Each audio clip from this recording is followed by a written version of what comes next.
Yap, oke, kita lanjut pada sesi video berikutnya. Di sini kita akan membahas menu file. Ya, menu file di sini kita tambahkan ada beberapa sub menu.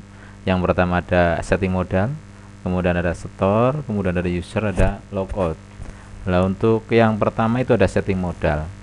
Nah, setting modal di sini ini kita desain tujuannya untuk apa? Tujuannya adalah untuk mencatat uang yang diberikan kepada kasir kita ketika pertama kali dia bertugas. Simpelnya adalah ketika kita buka toko, kita membutuhkan uang recehan untuk kembalian, ya. Uang yang pecahan 2000-an, 5000-an, 10.000-an.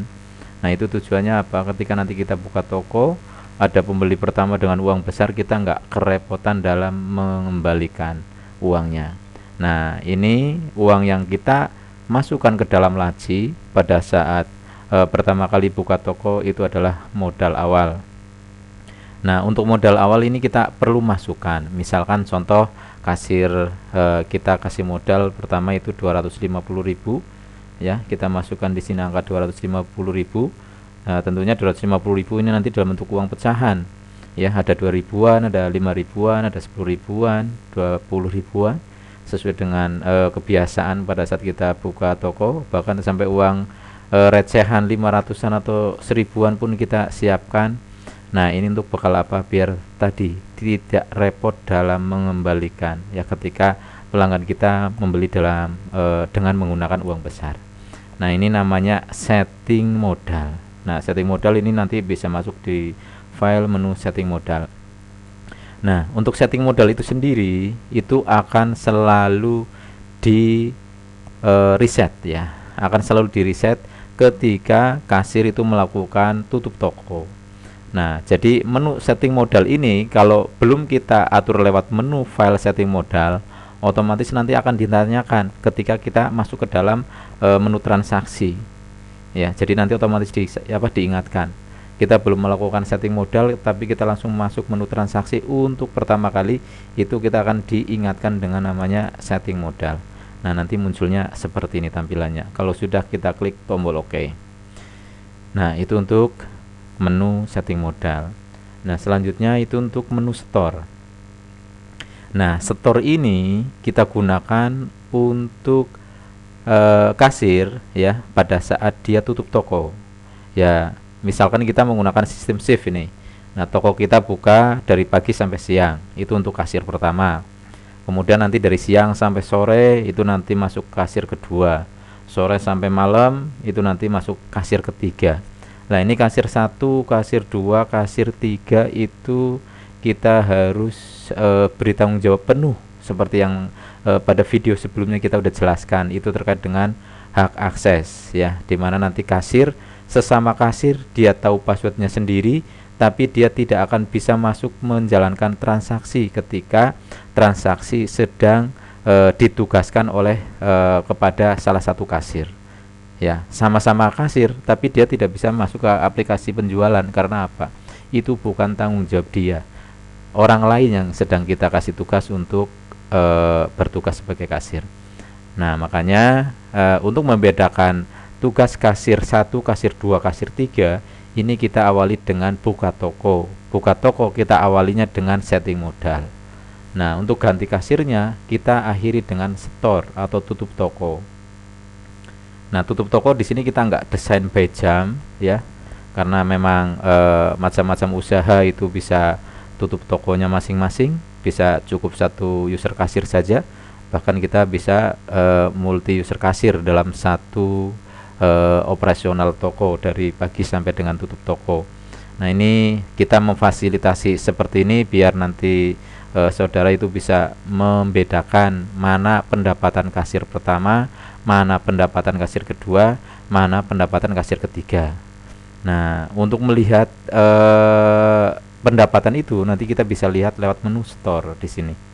Nah, contoh di sini tertulis setoran tutup toko. Tanggal transaksinya ini saya buat pada video ini saya buat di sini tanggal 1 Maret 2022. Nama kasirnya A, jumlah modalnya seperti yang tadi kita setting. Kita menyeting angka di 250, maka modalnya akan masuk ke sini. Nah, nanti ketika ada terjadi transaksi, ada penjualan dan seterusnya, itu nanti akan terisikan pada kolom transaksi di sini. Ya, akan terisikan pada kolom transaksi. Nah, kemudian nanti kalau ada transaksi selain melalui penjualan langsung, misalkan kita punya pendapatan yang akan kita catatkan ke aplikasi kasir ini, ibaratnya nitip keuangan lah, biar nanti keuangan saya tercatat dengan baik, bukan hanya di buku saja. Saya punya usaha lain, ya misalkan di luar toko saya punya usaha lain, biar nanti pendapatannya dihitungkan di aplikasi ini bisa saja. Nah, nanti saudara bisa masukkan ke pendapatan non transaksi di sini. Artinya itu menjadi sebuah pendapatan toko, tapi tidak secara langsung melalui proses transaksi. Nah, ini nanti dari transaksi ini nanti akan diakumulasikan menjadi total masuk. Nah, kemudian nanti di sini ada kolom pengeluaran. Nah, kolom pengeluaran itu adalah beban yang ditanggung oleh usaha kita. Contoh, toko mengeluarkan biaya untuk bongkar barang, toko mengeluarkan biaya untuk pembelian bensin misalkan. Karena untuk apa? Untuk antar barang yang kita jual secara online atau COD. Ya, pelanggan minta diantar, kan otomatis kita butuh operasional untuk itu. Ada beli bensin atau mungkin nanti konsumsi bisa jadi. Nanti kita masukkan ke sini. Intinya nanti untuk operasional. Atau bahkan nanti jika saudara pengen mencatat keuangan dengan tertib di sini, semua pengeluaran itu bisa diinput di sini, mulai dari pengeluaran harian sifatnya operasional ataupun sifatnya yang administratif kayak penggajian ataupun beban operasional kayak listrik, air dan sebagainya. Ketika Anda anggap itu sebagai sebuah pengeluaran usaha, bisa dicatatkan nanti di pengeluaran. Nah, intinya dari resume tutup toko ini adalah modal yang kita masukkan di awal buka toko ditambah transaksinya ini dikurangi pengeluaran, muncullah setoran di sini.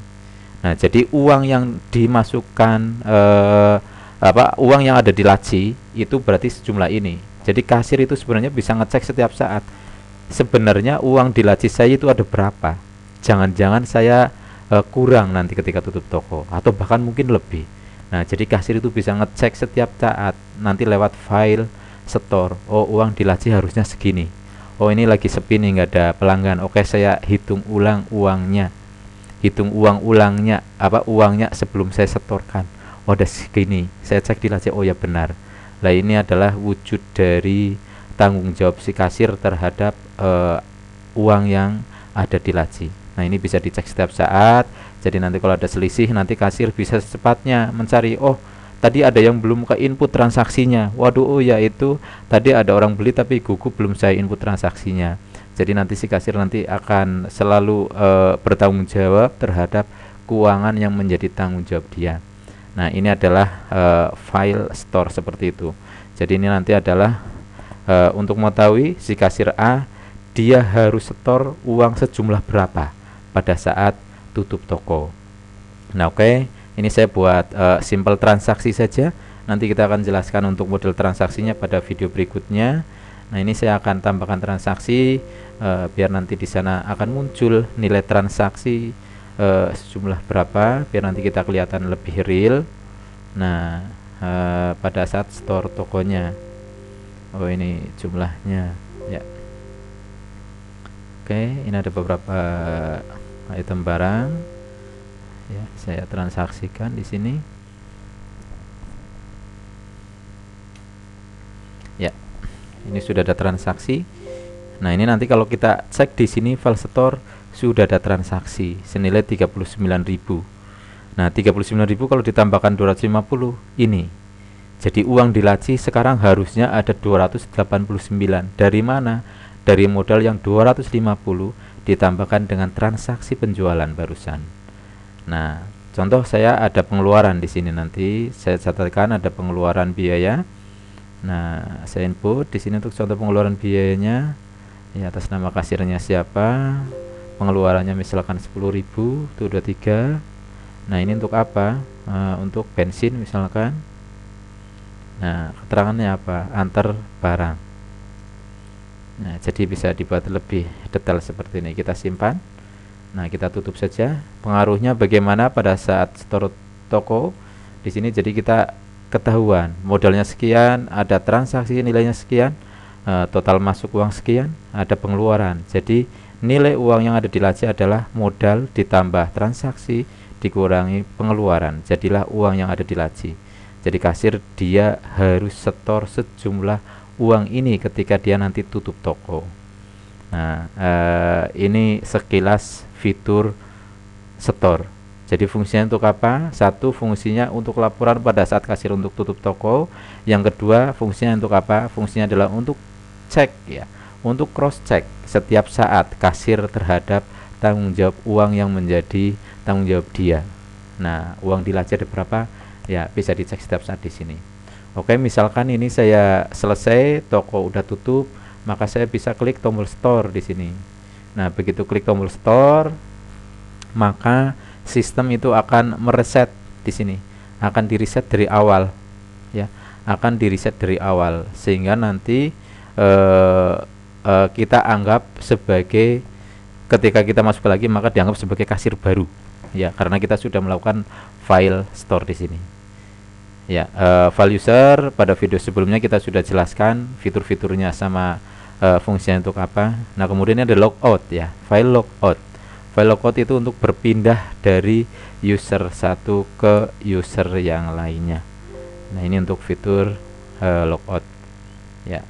Oke, ini fitur pada menu file sudah saya jelaskan, dari apa itu setting modal, apa itu fungsi store, apa itu fungsi logout, dan fungsi user. Oke, terima kasih.